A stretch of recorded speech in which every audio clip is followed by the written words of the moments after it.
Welcome to Red Barron Reviews. I'm Barron and we're coming at you from the workbench. Today we're taking a look at the Weed Co German Hunter by Cooper Cutlery. Before we get into it too deep though, I would like to say thank you to Frank's Classic Knives. I've done business with him for about a year now. I have several Great Eastern cutlery knives that I got through his company, and I have to say customer service is second to none. With this particular knife, another distributor had shot it out in an email, and I missed it when out of stock. So I went over to Frank's, and he had the Trapper variants in stock, but none of the Hunters.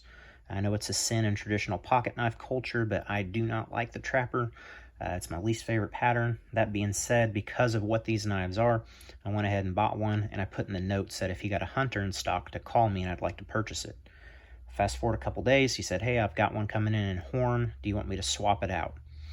I said yes, and here we are. So big thanks to him. There's not a lot of companies that take that attention to detail and take care of their customers the way he does. So moving forward, like I said, it is a Weed Co Hunter. Comes in a tube just like a Great Eastern Cutlery. There is no sticker on the top or bottom, but you've got the model number here at the bottom of it, and you know, pretty nice graphics.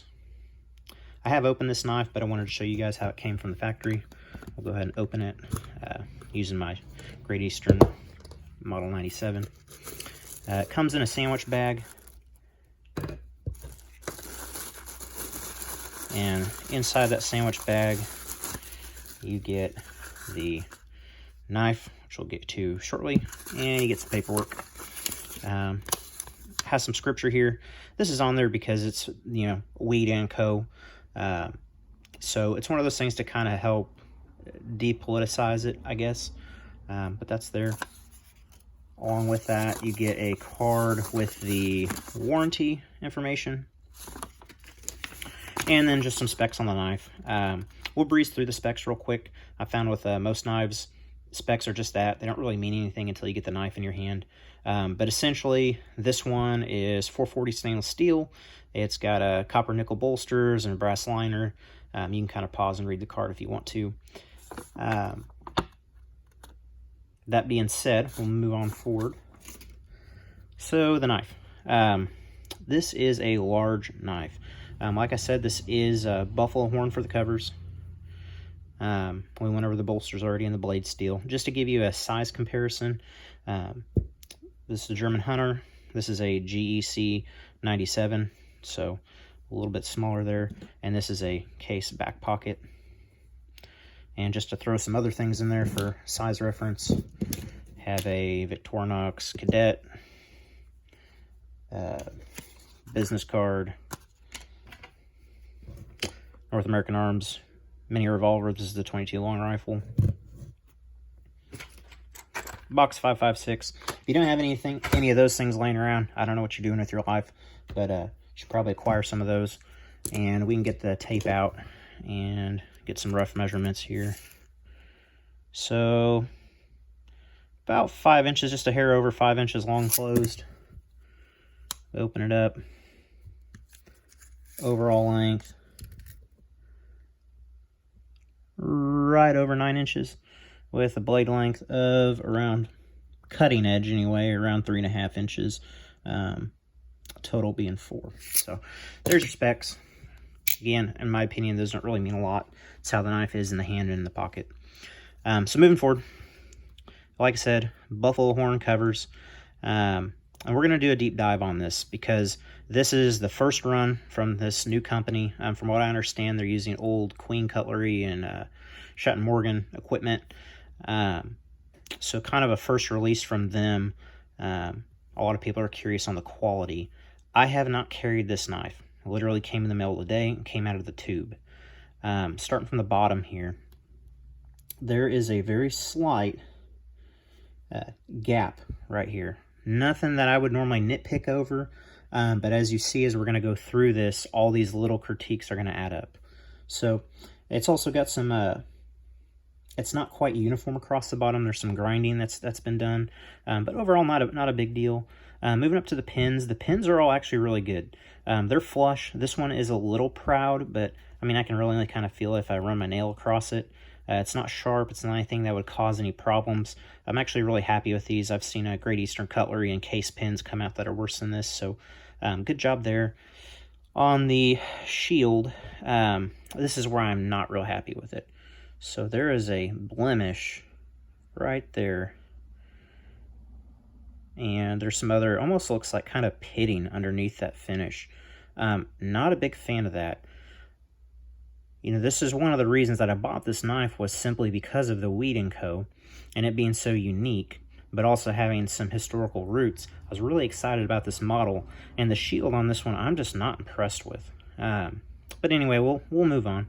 Again, that pin's good. Up here, kind of hard to tell on camera, but the material is a little oversized. Again, on its own, not a big deal, but these things are going to add up. The bolsters are scratched. Same thing here. And again, this is how it came out of the box. You've got a scratch there as well. There's some other small scratches here. If this is something you're going to carry every day, I wouldn't be fussing. Honestly, I bought this as something just to hold on to and throw in the safe. But because it's already in this condition right out of the tube, I'm going to go ahead and carry it. For those of you who haven't carried a large traditional pocket knife, it is really an awesome thing to do. These knives kind of shed their weight. You don't really notice them in your pocket, and they're super utilitarian. But that being said, kind of a bummer that it came out of the factory looking like this. Just the quality control is not excellent. There's a nick there, which I've seen that on several case knives that I've had. Again, not necessarily a deal breaker. Flipping it over to the other side, see there's that one looks pretty decent. No real scratches on this side. This side of the cover looks amazing. That horn does kind of collect fingerprints, but not a huge deal. And then moving up, we got some scratches. You know, something I could probably polish out, but I shouldn't have to do that right out of the box, especially at the price point that these are at. Flipping it over. There's a little bit of gap through here, but it's not bad. I mean, I'm not really going to hold that against him. That's not something that really concerns me. I've seen Great Eastern Cutlery and case knives that come out of the factory a lot worse than that. That I can live with. Overall, this is flush. I mean, if you run your nail across it, there's some high points, but you can't actually visibly see that.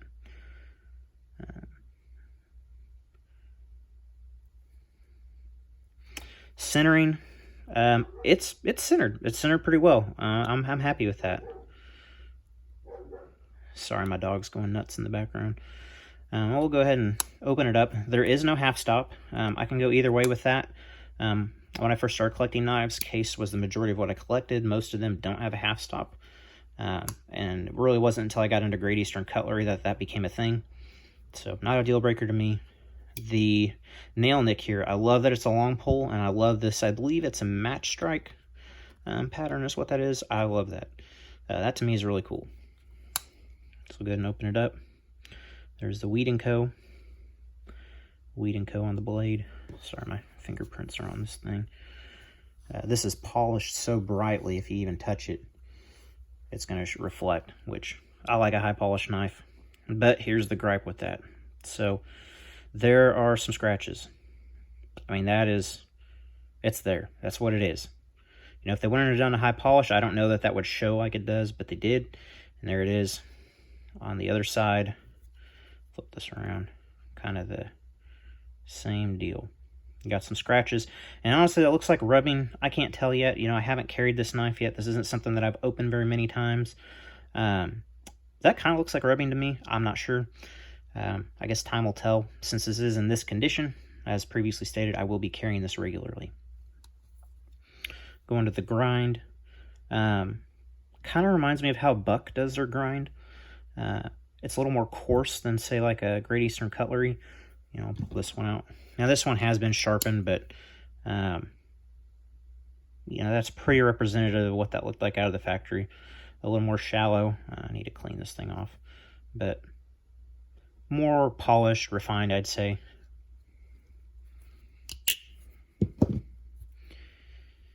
But yeah, the scratches. So back to that nitpicking this knife. If it was one or two things, a pin that was proud, a little bit of gap, something like that, I wouldn't have an issue with it. But again, these scratches drive me nuts. I can't get over that this is how it left the factory.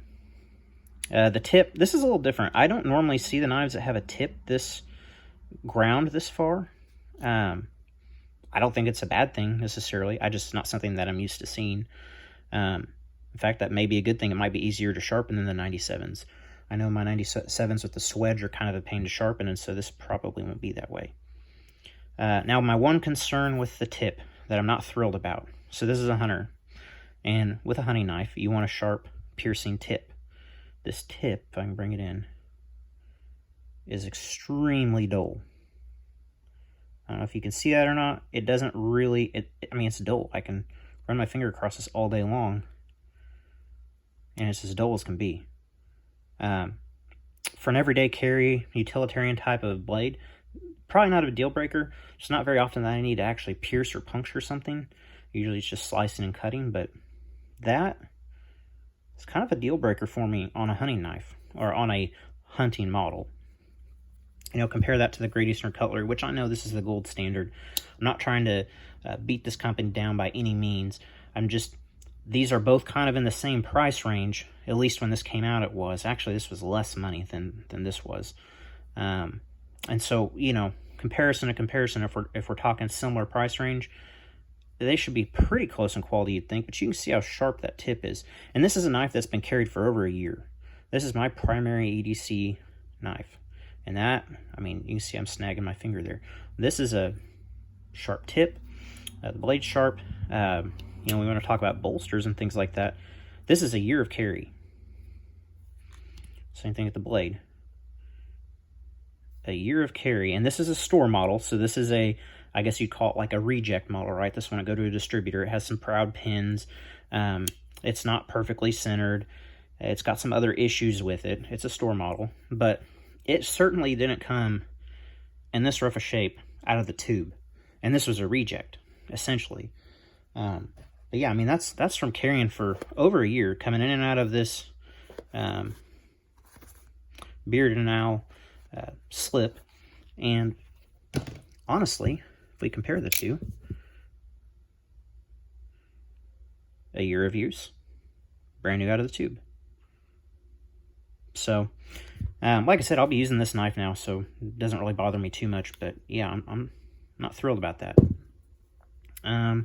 Last thing I wanted to point out, not a deal breaker for me, but you can see the material, how it kind of dips in like that.